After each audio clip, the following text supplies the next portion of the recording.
आता आपल्याला पहिला पदार्थ करायचा. हा रेडी ना? हा. काय या पदार्थाचं नाव आहे? या पदार्थाचं नाव सालन आहे. सालन असं म्हणतात. हा. बर, सालन म्हणजे काय नेमकं? साऊथ इंडियन करी आहे ती एक प्रकारची.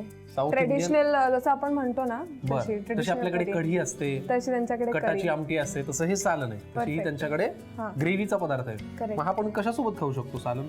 कशासोबतही म्हणजे आपण कच्च्या केळ्यांचे कोफ्ते करू शकतो किंवा बटाट्याचे कोफ्ते करू शकतो किंवा आपण मुठिया करतो, मुठिया सोबत पण खाऊ शकतो आपण किंवा नुसतंच चपाती सोबत पण खाऊ शकतो. म्हणजे सार किंवा रस्सा जसं असं तसं. आणि आपण समजा भातावर घालून खाल्लं तर उत्तम. तरी आमटी छान ना? करायची गरज नाही वेगळी. कळलं का तुम्हाला? म्हणजे सालन जे आहे ते जरा साऊथ इंडियन आहे. म्हणजे कसं तुम्हाला सोप्या पद्धतीने खाऊ शकता आणि जर अजून त्याला प्रोसेस करायची असेल तर तसंही करू शकता. ठीक आहे, मग सालनसाठी लागणारं साहित्य काय ते आधी आपण पाहूया, मग कृती करूया. सांगा काय हे? हे आहे शेंगदाणं, ओलं खोबरं आणि तीळ. ओके. हे भाजून घेतले. हे आहे पुदिना आणि कोथिंबीर, कांदा, चिंचेचा कोळ, लाल मिरची, कढीपत्ता, हिरवी मिरची, जिरं, धण्याची पावडर, राई, मेथीचे दाणे, गूळ, आलं लसूण, हळदी, तिखट आणि मीठ. बरंचसं साहित्य लागतं का सारण करायला? ह्याच्यात काय काय म्हणालीस तू? पुदिना आणि कोथिंबीर. म्हणजे हे पुदिना आणि कोथिंबीर. आणि हे काय काय नेमकं? खोबरं, शेंगदाणे आणि तीळ हलके भाजून घेतले फक्त. बरं, फक्त भाजून घेतलेत. बरोबर बरोबर. आणि हे काय म्हणजे ह्याचं प्रमाण काही असतं का? ते आपण समप्रमाणात घ्यायचं. म्हणजे जेवढे माणसं असतील त्यांना जेवढे लागणार असेल तर जर एक पळी घेतली आपण तीळ तर तेवढेच शेंगदाणे पण आणि तेवढेच तीळ घ्यायचे. ठीक आहे, साहित्य आपण पाहिलेलं आहे. कृतीमध्ये पहिल्यांदा काय करायचं? सगळ्यात अगोदर आपल्याला हे जे शेंगदाणे, खोबरं आणि तीळ आपण भाजून घेतले त्याची पेस्ट करायची. पेस्ट करायची आहे, पण मिक्सर मध्ये वाटून घ्यायचंय का? मिक्सर मधनं वाटून घ्यायचं, थोडंसं पाणी घालून. हा, मी तेच म्हटलं पेस्ट कशी होईल, कारण ते पावडर फॉर्म मध्ये जाईल ना भाजलंय म्हणल्यावर. थोडंसं पाणी घालायचं. ठीक आहे, मग आम्ही हे तीळ, शेंगदाणा आणि खोबऱ्याचं जे मिश्रण आहे जे आम्ही भाजून घेतलेलं आहे त्याची पेस्ट करतो. पेस्ट होईल कारण त्याच्यात आपण थोडंसं पाणी घालणार आहोत. ते मिक्सर मधून आपण करून घेऊयात. आणि आपण करतोय सालन जे करते ऋतुजा. यासाठी लागणारी ही पेस्ट आपण तयार करून घेतली. बरोबर.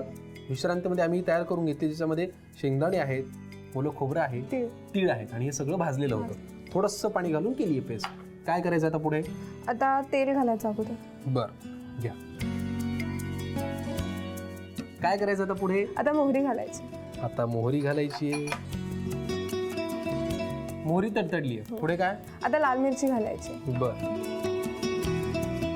आता जिरे. बर, जिरं. ते सगळं एकत्रच घालायचं, नाही तर मिरची होऊन गेली आणि मग जिरं असं नाही करायचं. असं नाही. बर. स्टर करत राहायचं. हो. पण ही गोष्ट क्रेडिटेबल आहे की तुझ्या आईला वाटलं की तू सीए व्हावंस आणि तू ते पूर्ण केलंस. कारण खूपदा काय होतं, आपला इंटरेस्ट जरा वेगळ्या दिशेने जात असतो आणि मग ते आपल्याला कुठेतरी डोलायमान मन होतं की हे करू का ते करू. काय आता पुढे लागणार आहे तुला? आता कांदा लागेल. बर. सगळं लागेल? हो, सगळं.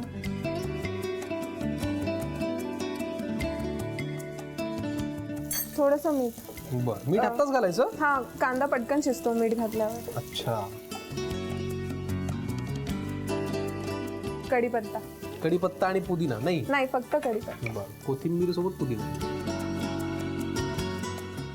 पुरे इतका? हो बस. कढीपत्ता आपण घातला. पुढे काय? आता हे लालसर परतून घ्यायचं. बर, ठीक आहे. होतं झालाय. गुलाबी तर ऑलमोस्ट झालाच आहे. ढवळत राहा.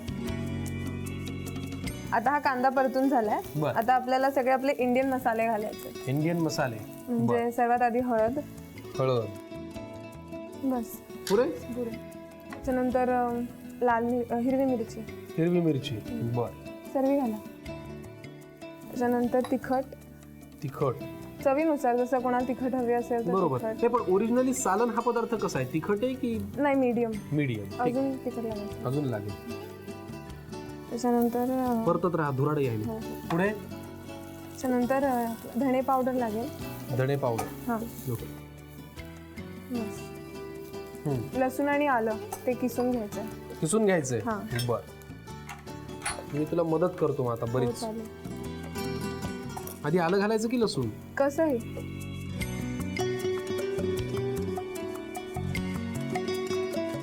पुरे? हो बस. आणि आता लसूण. हे तू किसून घाल. आपण आज करतोय सालन जे आहे साऊथ इंडियन. आणि जे ऋतुजा शिकली आहे तिच्या आईकडनं?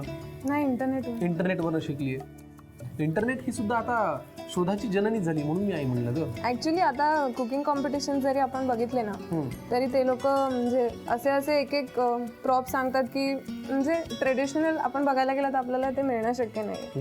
जसं आता मी कुकिंग कॉम्पिटिशन मध्ये भाग घेतला होता तर आम्हाला प्रॉप होता की आम्हाला कच्ची केळी वापरून काहीतरी बनवायचं होतं. आता नॉर्मली कच्ची केळी म्हणजे कसं आपण भजी बनवतो किंवा त्याचे वेफर करतो उपवासाचे वगैरे, ह्या पलीकडे म्हणजे आपण नाही विचार करत नॉर्मल ह्याच्यासाठी.